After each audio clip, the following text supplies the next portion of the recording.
Another day, another basketball stories na naman ang pagkukwentuhan natin.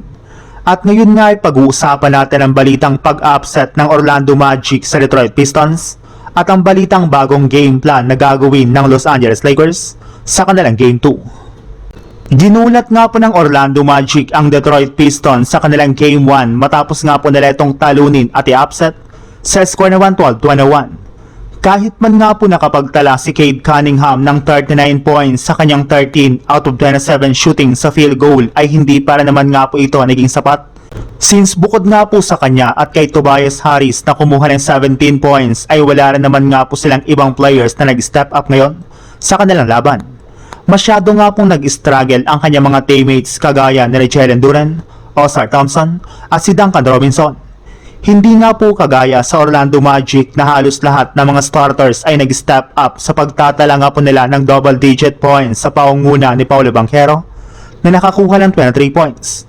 Sinabayan nga po talaga ng Orlando ang first seed na Pistons pagdating sa pisikalidad sa loob ng court.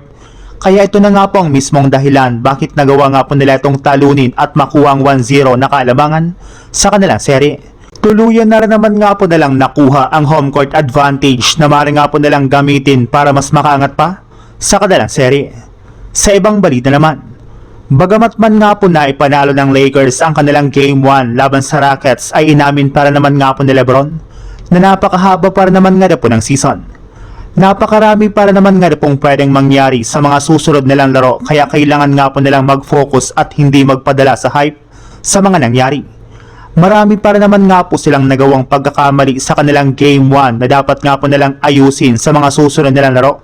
Sa madaling salita, gagawa pa nga po ang Lakers ng ilang mga adjustments sa kanilang game plan para makuha nila ang 2-0 pagdating ng Game 2. At isa nga po sa mga plano pang gawin ng Lakers, especially si LeBron James, ay ang pag-utilize pa nila sa shooting ni Luke Kennard.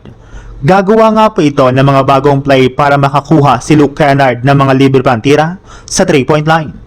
Inaasahan na nga po na kukuha siya ng mga double team sa depensa ng Rockets kung saan ito nga pang magbibigay kay Luke Kennard ng mga open shots.